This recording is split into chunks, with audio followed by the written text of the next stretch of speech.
Good morning. आज की सुबह मैं आप सबसे एक सवाल करना चाहता हूं, बल्कि कई सवाल करना चाहता हूं। क्या एक ईमानदार होते हुए, एक मसीही होते हुए मेरी अदालत होगी?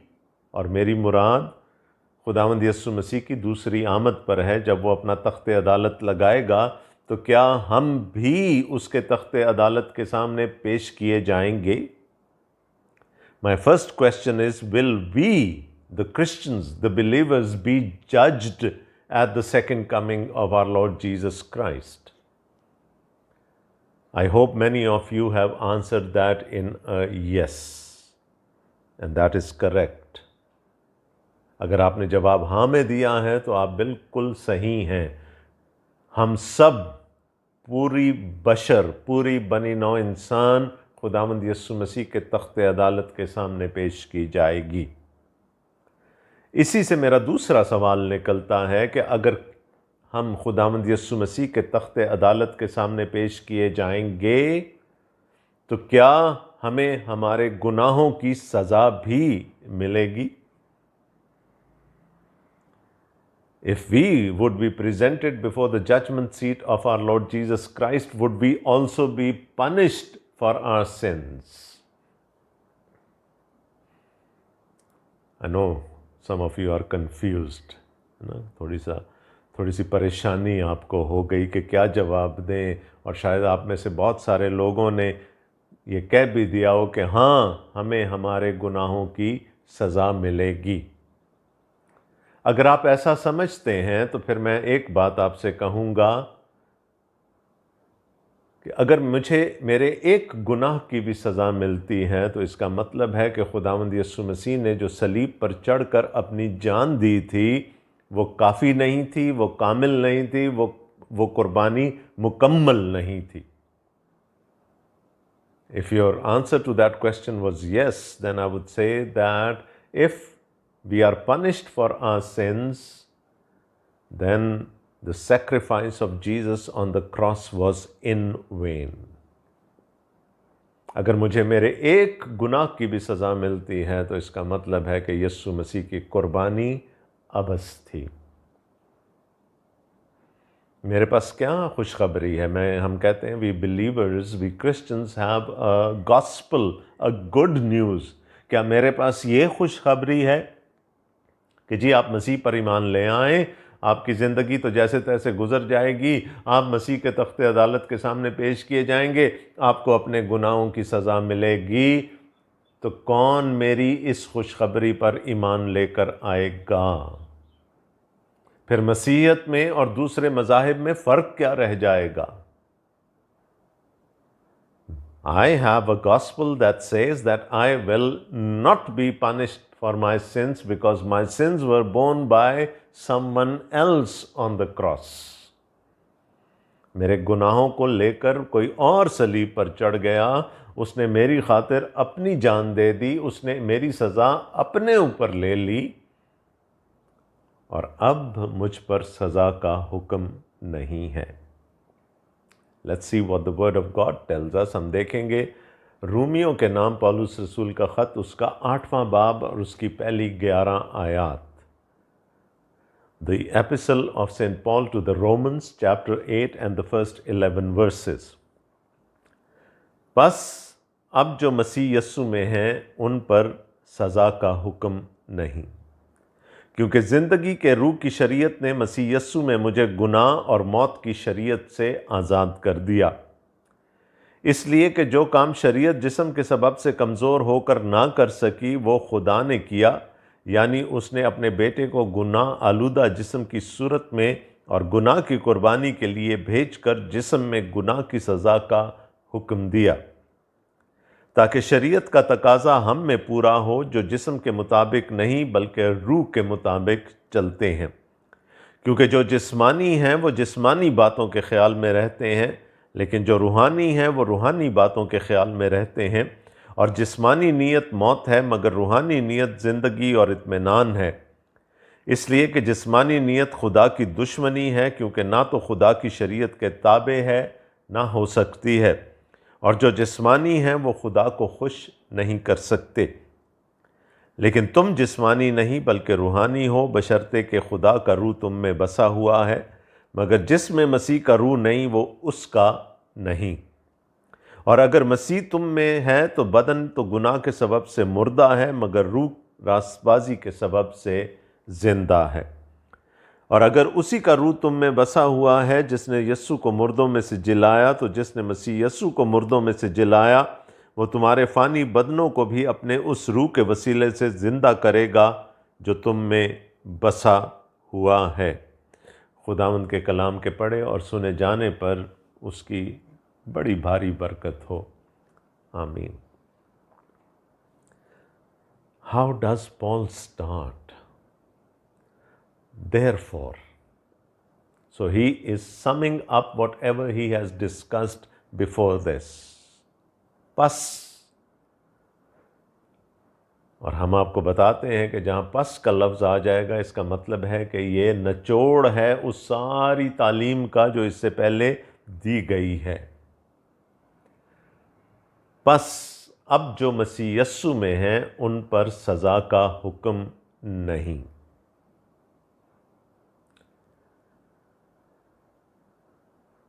पीरियड, है ना, बात ही यहाँ पर ख़त्म हो गई। सज़ा का हुक्म ही नहीं, वो ये नहीं कह रहा कि सज़ा का हुक्म नहीं होगा, वो कह रहा है उन पर सज़ा का हुक्म नहीं है जो मसीह यस्सु में है। तो पहली बात जो हम इस हवाले से देखना चाह रहे हैं वो है पनिशमेंट, पार्डन, हमारी सज़ा, उस सज़ा की मुअत्तली, उस सज़ा की मुआफ़ी, पार्डन फॉर आवर पनिशमेंट। उन पर सज़ा का हुक्म नहीं। पहले 7 अबवाब अगर आप पढ़ेंगे तो आपको पता चल जाएगा कि पौलुस ने ये बहस की है उन पूरे 7 अबवाब में कि तमाम बनी नौ इंसान खुदा के गज़ब के नीचे हैं, वो खुदा के कहर के नीचे हैं, उन पर सज़ा का हुक्म है। और ये आगे हम चल कर देखेंगे कि मसीह में होने का क्या मतलब है। बस अब जितने या जो खुदावंद यीशु मसीह में हैं उन पर सज़ा का हुक्म नहीं। रूमियों के ख़त को मसीही इलाहियात का चार्टर कहा जाता है। It's an charter of Christian theology.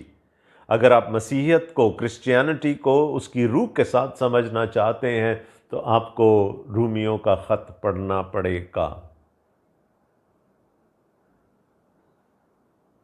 किसी ने कहा कि रूमियों का ख़त एक ज्यूल है बाइबल मुकद्दस के ताज में, एक हीरा है।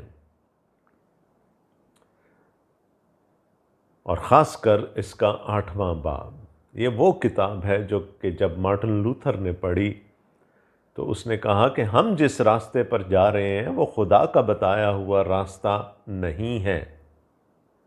और उसने फिर इस्लाह कलीसिया की मुहिम शुरू कर दी। The reformation of the church started with the study of the letter to the Romans। और 8वां बाब उस नगीने की, उस हीरे की चमक है। It's the sparkle in that diamond। And how powerfully does it start? There is now no condemnation, period। पौलुस पिछले अब्वाब में बताता है और फिर वो 7वें बाब के आखिर में आकर चीज़ों को सम अप करने की कोशिश करता है। And I will read for you chapter 7 and starting at verse 21। रोमियो 7वां बाब और उसकी 21वीं आयत से। गर्ज मैं ऐसी शरीयत पाता हूँ कि जब नेकी का इरादा करता हूँ तो बदी मेरे पास आ मौजूद होती है, क्योंकि बातनी इंसानियत की रूह से तो मैं खुदा की शरीयत को बहुत पसंद करता हूँ, मगर मुझे अपने आज़ा में एक और तरह की शरीयत नज़र आती है जो मेरी अक्ल की शरीयत से लड़कर मुझे उस गुनाह की शरीयत की कैद में ले आती है जो मेरे आज़ा में मौजूद है। यहाँ पर पौलुस हमें ये बताने की कोशिश कर रहे हैं कि खुदा ने इस सज़ा से बचने के लिए हमें अपनी शरीयत दी थी, और ये शरीयत एक पाक खुदा ने दी थी। The Holi God gave us a Holi law. और वो कहता है मैं अपनी अकल से तो उस शरीयत पर अमल करना चाहता हूँ, लेकिन मुझे अपने अंदर एक और तरह की शरीयत महसूस होती है। The law of God is good, the Torah is good, the commandments of the Lord are good, but I find another law working inside me, and that is the law of sin and death. That is the law of my sinful nature. कि जब मैं नेकी करना चाहता हूँ तो बदी मेरे पास आ मौजूद होती है। I am attracted to sin.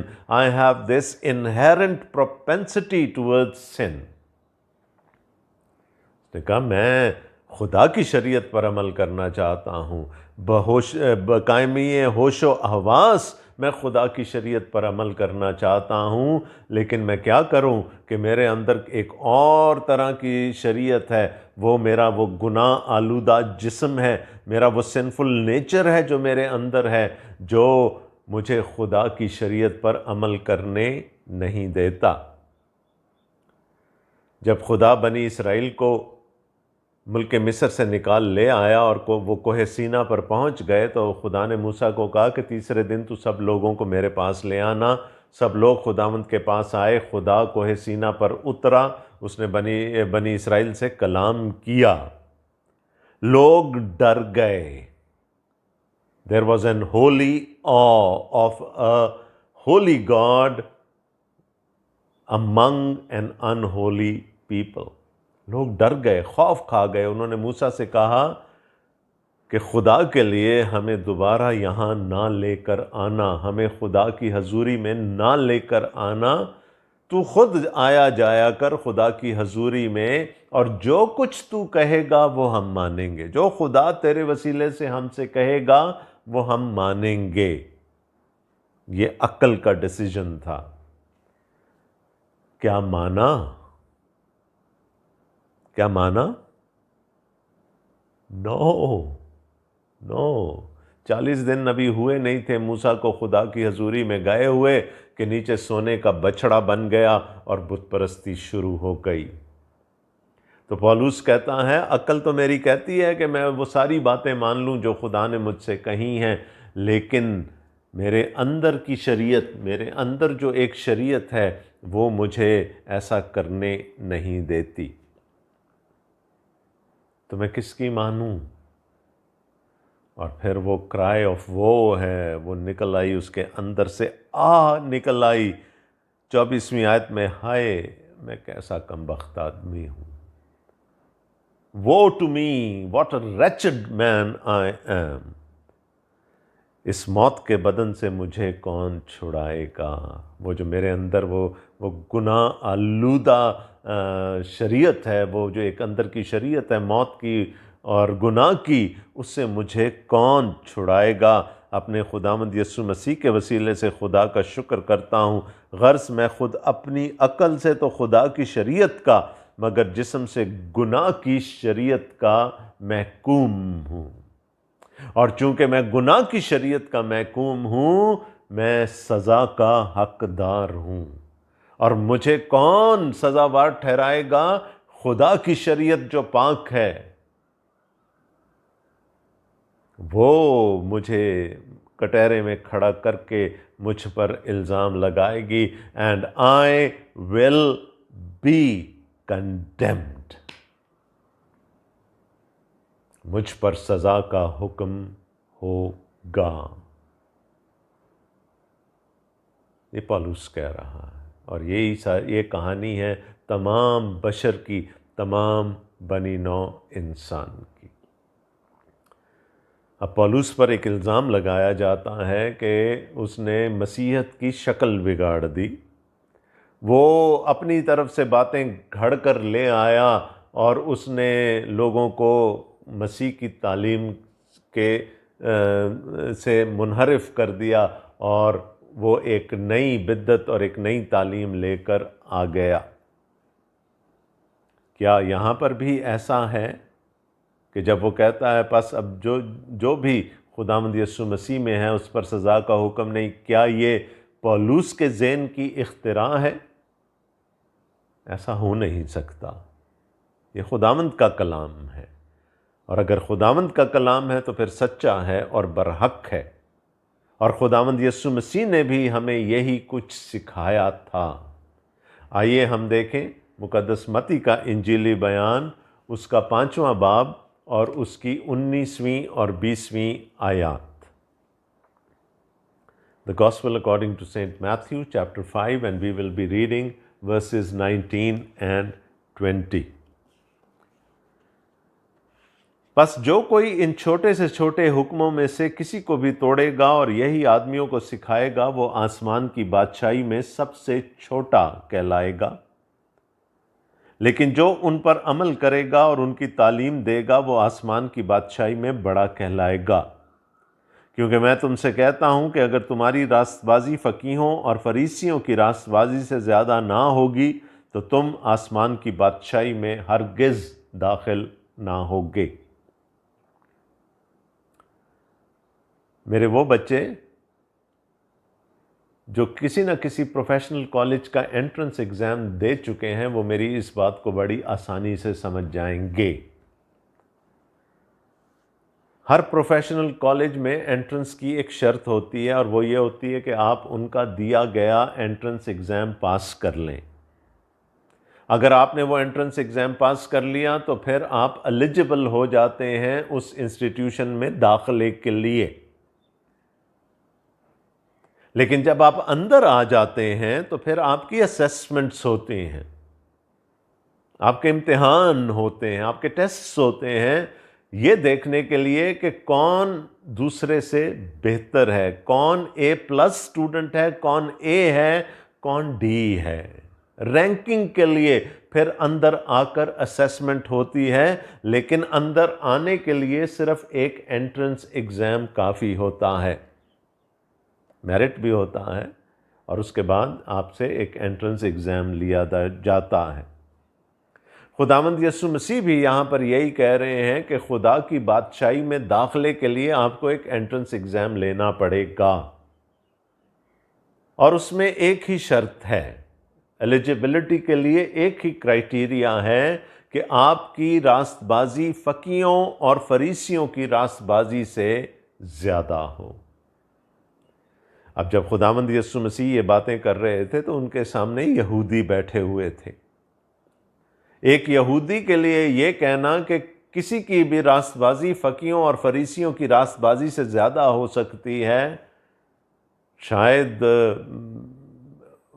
बड़ा हैरान कुन होगा।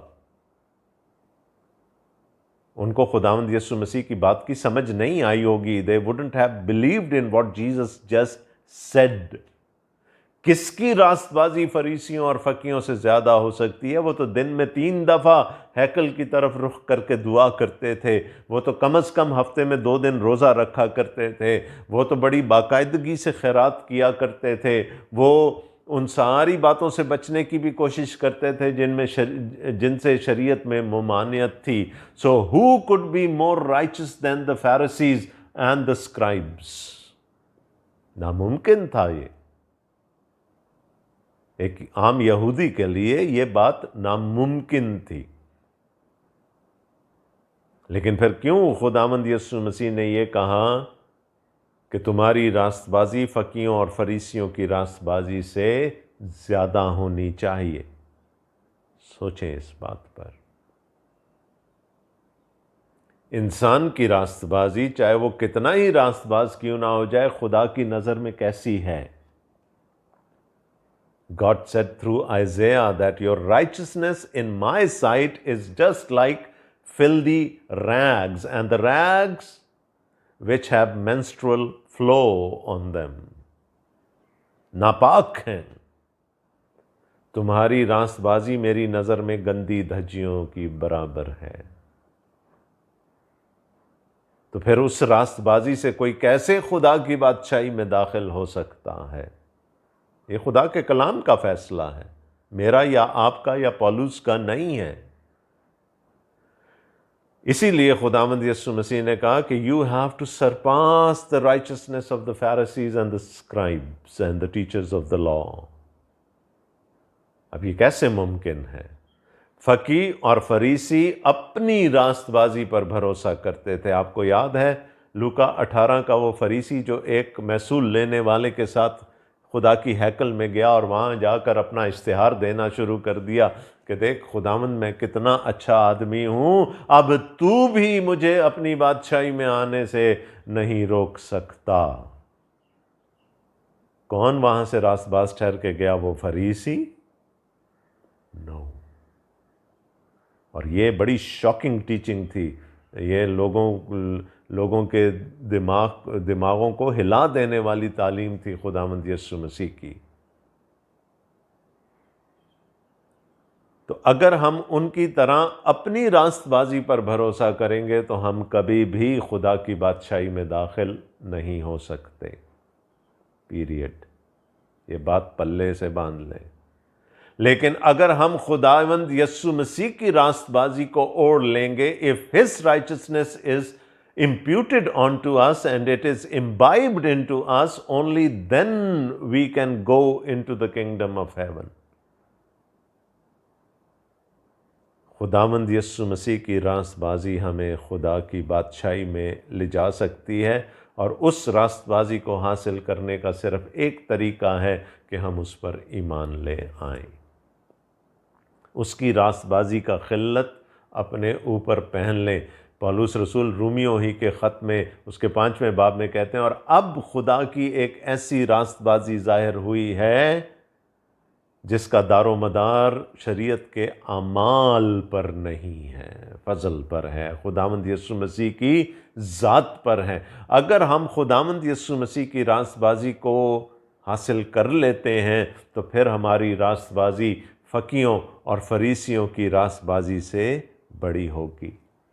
And that is the only condition for entering into the kingdom of God. खुदा ये नहीं पूछेगा तुमने कितने गुनाह किए थे, क्या किया था, क्या नहीं किया था। खुदावंद यीशु मसीह को कबूल कर लिया, एंट्रेंस एग्ज़ाम पास हो गया, आप एलिजिबल हो गए खुदा की बादशाही में दाखिले के लिए। कोई और तरद्दुद करने की ज़रूरत नहीं है। आपके ज़हनों में सवाल उठ रहा होगा ना कि अगर सज़ा ही नहीं मिलनी और हमने ऐसे ही खुदा की बादशाही में दाखिल हो जाना है तो फिर अदालत किस काम की? फिर हमारी अदालत ही क्यों हो? Why should we then be judged? होगी अदालत, देयर इज़ नो एस्केप। अदालत होगी, लेकिन क्यों होगी?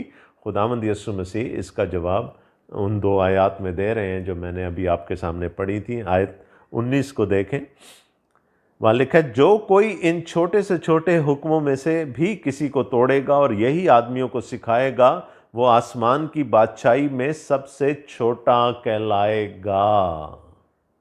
अदालत किस लिए होगी? रैंकिंग के लिए मसीहों की। वो आसमान की बादशाही में सबसे छोटा कहलाएगा। कौन?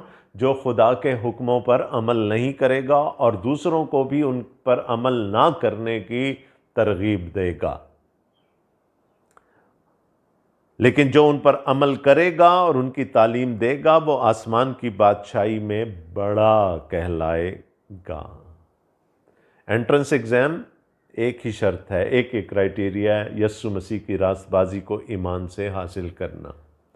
अंदर जाकर अदालत होगी, पता चलेगा कौन खुदा की बादशाही में बड़ा कहलाएगा और कौन खुदा की बादशाही में छोटा कहलाएगा।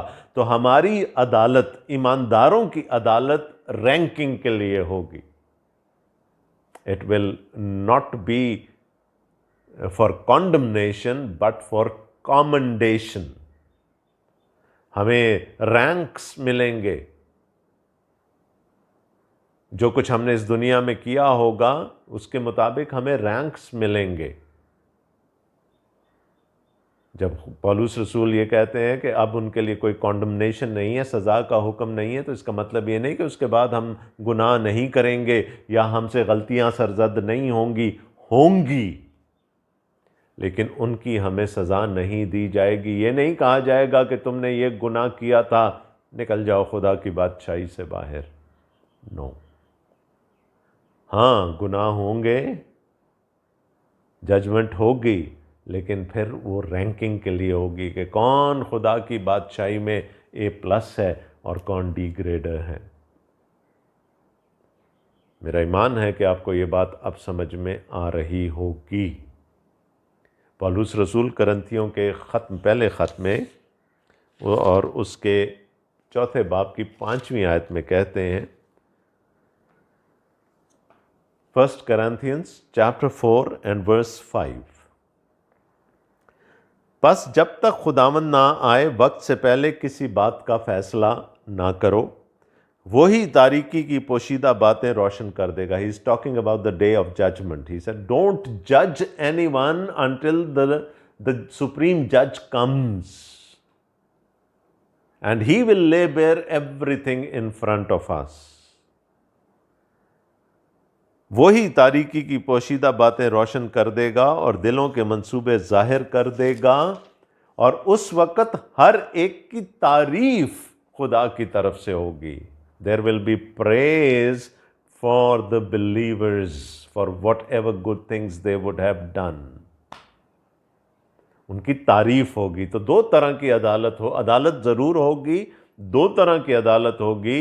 ईमानदारों की अदालत अलहदा होगी, गैर ईमानदारों की अदालत अलहदा होगी। ईमानदारों की अदालत में कॉमेंडेशन होगी, तारीफ होगी, प्रेज होगी। गैर ईमानदारों की अदालत में कॉन्डमनेशन होगी, सज़ा का हुक्म होगा। अब मेरा ख्याल है कि अब ये बातें हमारे लिए बहुत वाज़ेह हो गई होंगी खुदावंद के कलाम से कि हमारी अदालत तो ज़रूर होगी, लेकिन वो अदालत सज़ा के लिए नहीं होगी। वो हमें हेल में, जहन्नुम में भेजने के लिए नहीं होगी, बल्कि वो हमारी रैंकिंग के लिए होगी, कौन बड़ा है और कौन छोटा है। वापस चलते हैं हम अपने रूमियों के ख़त के हवाले की तरफ। 8वां बाब, पहली आयत, बस अब जो मसीह यस्सु में हैं उन पर सज़ा का हुक्म नहीं।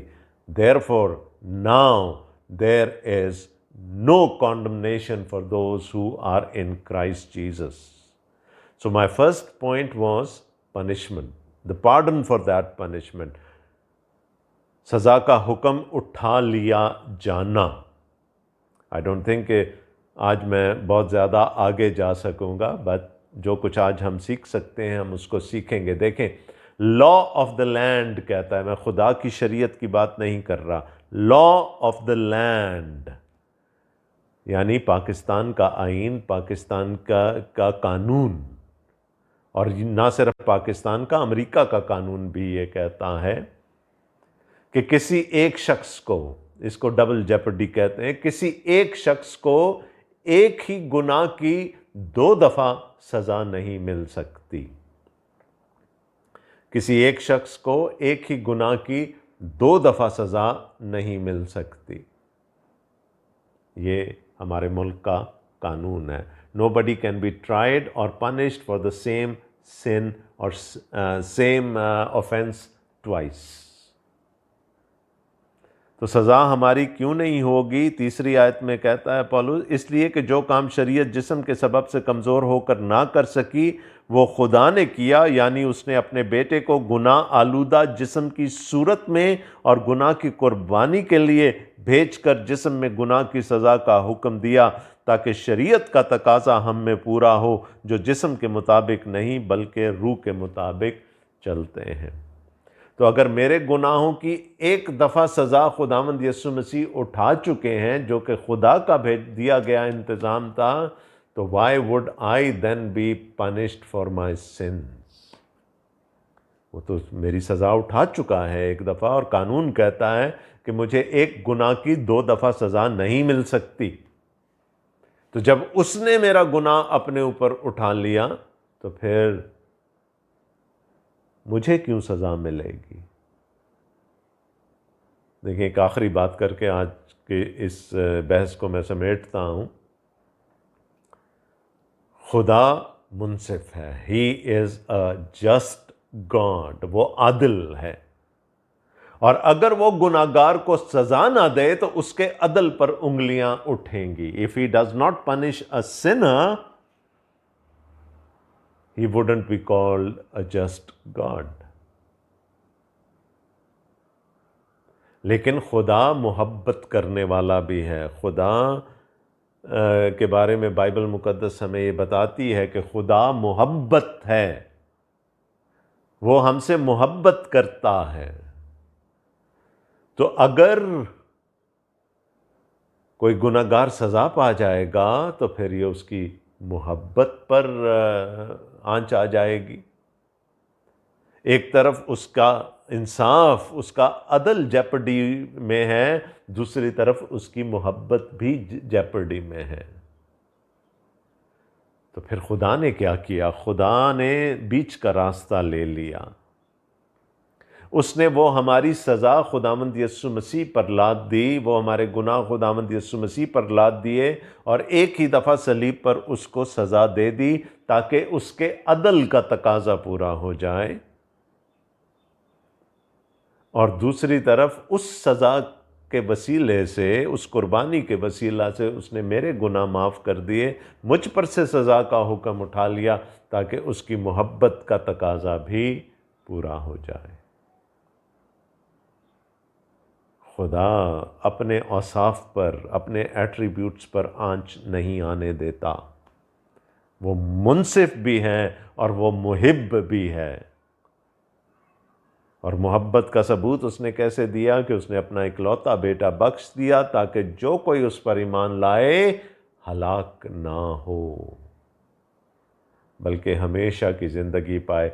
ये आयत तो हम सबको ज़ुबानी आती है, हलाक ना हो, हलाक ना हो, हलाक ना हो। और फिर भी जब मैंने आपसे ये सवाल पूछा कि क्या हमें हमारे गुनाहों की सज़ा मिलेगी, तो बहुत सारे सर असबात में हिले थे।